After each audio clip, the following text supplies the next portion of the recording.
C'est ici le débrief. Allez, c'est parti, assieds-toi. Salut à tous, c'est Conscience Foot. Conscience Foot, c'est l'amour du ballon rond. Je partage ma passion footballistique avec des analyses d'avant-match, des débriefs d'après-match, l'actualité du foot et le mercato. Content de vous retrouver pour une nouvelle vidéo. On va débriefer le match entre le Club de Bruges et le Paris Saint-Germain. Le Paris Saint-Germain qui s'est fait complètement bouger par cette équipe belge. Donc on va revenir sur ce match avec mon débrief et mes tops et mes flops.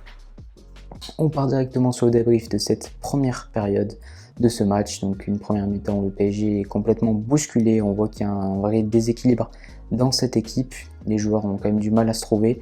Mais voilà, à la 15e minute de jeu, le PSG sur son premier tir et une des premières occasions, ils vont trouver la faille grâce à une bonne passe en profondeur de Diallo qui va trouver Kylian Mbappé. Kylian Mbappé qui va faire sa spéciale. Il va faire semblant de centrer pour revenir.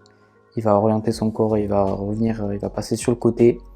Donc il fait une feinte de frappe avec une sorte de roulette un petit peu. Il met le pied sur le ballon comme ça, il fait une feinte de frappe. Et il va passer, il va déborder le défenseur du club de Bruges. Il va centrer, il va trouver Herrera. Superbe passe dans l'axe pour trouver Ander Herrera. Et Ander Herrera qui met une superbe belle frappe. Bien puissante qui va tromper le gardien, donc 1-0 pour le PSG. À noter que Ander Herrera qui est très décisif ces derniers temps avec le PSG. Et voilà, Kylian Mbappé qui fait encore une fois, on peut le critiquer, mais voilà, il est toujours décisif avec le PSG. Il fait un très bon débordement, il fait une très belle passe à Ander Herrera. Notez que le but n'était pas évident à mettre, donc Ander Herrera il fait aussi une belle frappe, il y a un tir rebond juste avant. Et il va bien réussir à la reprendre Ander Herrera, il va ouvrir le score pour le PSG. Suite à l'ouverture du score du Paris Saint-Germain, on va dire que le Paris Saint-Germain s'est facilité la tâche dans ce match. Eh bien non, parce qu'ils vont vraiment se faire bousculer dans tous les duels avec un très bon Nsonki en défense centrale, Balanta qui amène aussi de l'impact physique et les trois de devant, donc Charles de KTR, Vanaka et Noah Lang que je ne connaissais pas, que j'ai découvert. Franchement, c'était une belle surprise. Ils ont réalisé un très bon match. Ils vont se créer quelques occasions. Donc le Paris Saint-Germain qui est mis en difficulté. Et à la 25e minute de jeu, ils vont encaisser un but. Donc ça part sur le côté avec Noah Lang qui va faire une très belle passe entre deux défenseurs parisiens. Il va trouver sur le côté, il me semble que c'est Charles de KTR, je sais pas comment ça se prononce, qui va centrer dans l'axe pour Vanaka qui est tout seul et je crois que c'est Kimpembe qui la contre, et ça va faire un partout.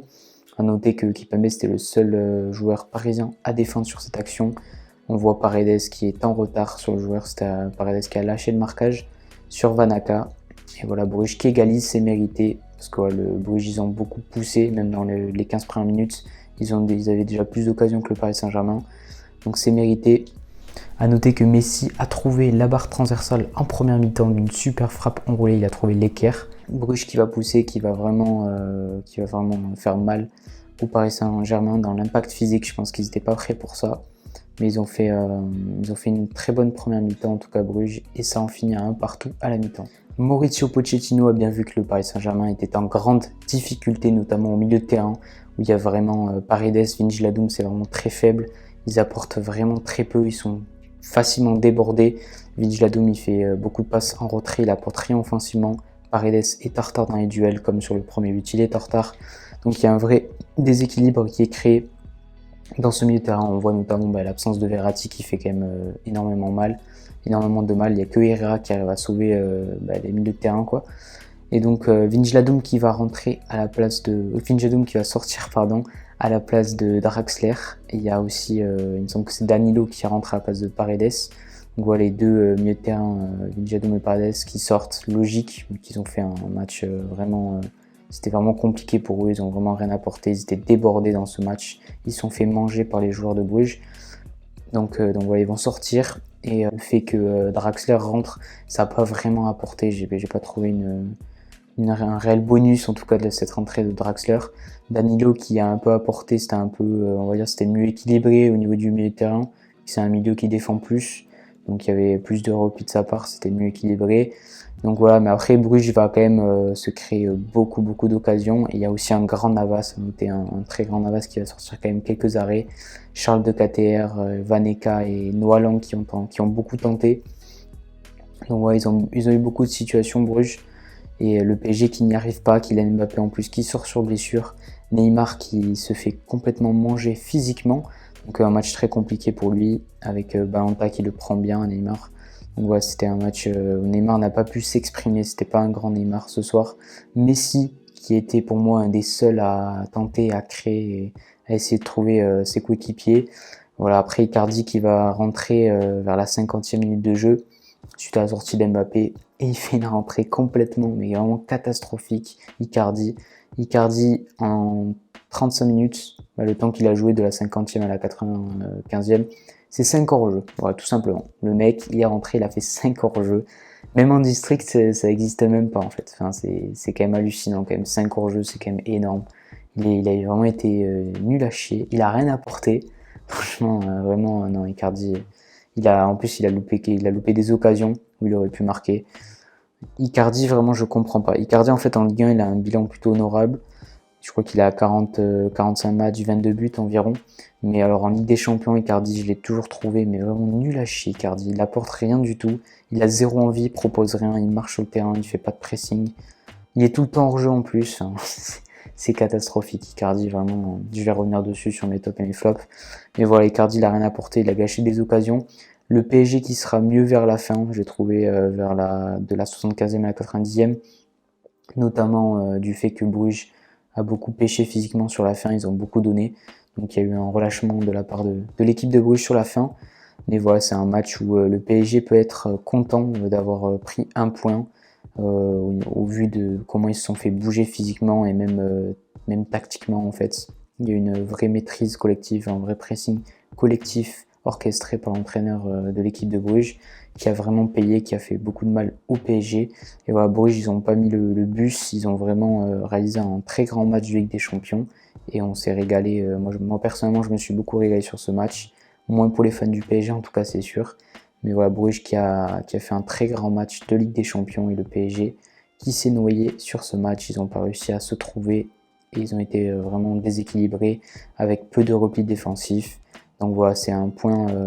Paris peut être content d'avoir amené un point de Bruges. Maintenant, on va passer à mes tops. Donc mon premier top, ça a été le jeune Noah Lang que j'ai découvert mercredi soir. Donc le milieu de terrain de Bruges, le numéro 10, qui a vraiment beaucoup proposé, qui a fait mal à la défense du PSG par sa créativité, ses dribbles, sa percussion. Il a vraiment été bon. Et donc voilà, je l'ai mis 8 sur 10 en tout cas à Noah Lang. Il a même tenté un retour acrobatique qui aurait pu rentrer vers la fin de match. Il a vraiment été très intéressant. Il a vraiment fait mal à la défense du PSG en tout cas. En deuxième top, j'ai mis Charles De Ketelaere, le joueur du FC Bruges qui a réalisé aussi un grand match de par sa créativité. Il a su aussi il a beaucoup servi ses coéquipiers, il a beaucoup centré, il a trouvé des solutions dans des petits espaces et je l'ai trouvé vraiment très intéressant aussi, je le connaissais pas. Comme Noah Lang, je l'ai trouvé vraiment très intéressant. Alors lui, c'est moins un joueur qui a une faculté de dribble comme Noah Lang, mais c'est un joueur qui va plus trouver, il a une certaine vista en fait pour trouver ses coéquipiers. Et je l'ai trouvé plutôt intéressant. Il a su trouver ses coéquipiers et faire mal au Paris Saint-Germain. Donc ouais, en deuxième top, en tout cas, c'est mérité. Un petit 7 sur 10 pour Charles De Ketelaere. Enfin, mon dernier top, c'est Vanaka. Vanaka, buteur contre le Paris Saint-Germain. Et je trouve qu'il a réalisé un très gros match aussi.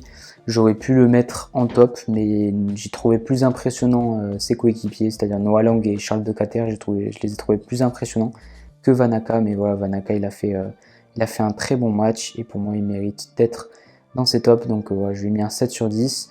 A noter que dans les tops j'aurais pu mettre aussi N'Soki, le jeune défenseur du club de Bruges qui a beaucoup gêné le Paris Saint-Germain de par son impact physique et de par son anticipation, donc il aurait pu être dans les tops aussi.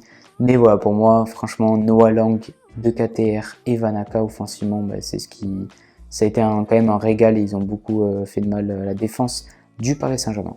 Pour mes flops, vous savez très bien qui je vais mettre, c'est Mauro Icardi. Franchement, Mauro Icardi, franchement, c'est une arnaque ce mec, hein. Pour être honnête, franchement, c'est quand même incroyable. En tant que joueur professionnel, déjà rien que de faire 5 hors-jeu, quoi. Le mec, il était tout le temps hors-jeu. Il ne sait pas se replacer. Qu'est-ce que vous voulez que je vous dise, c'est quand même impressionnant. Je crois qu'il a touché 4 ballons à peine. Il a loupé des tirs, il avait des centres qui arrivaient sur lui, des bons centres en plus destinés en sa faveur. Il les a pratiquement tous loupés, que ce soit mauvais contrôle de balle, trop de temps pour tirer, pas assez de prise de décision rapide. Franchement, Mauro Icardi, c'est catastrophique. Il est vraiment gaze comme joueur.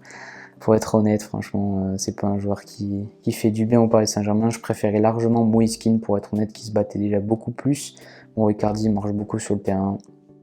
Il a rien apporté, donc pour moi, vraiment 1 sur 10 pour Mauro Icardi. Encore, j'aurais pu lui mettre -6.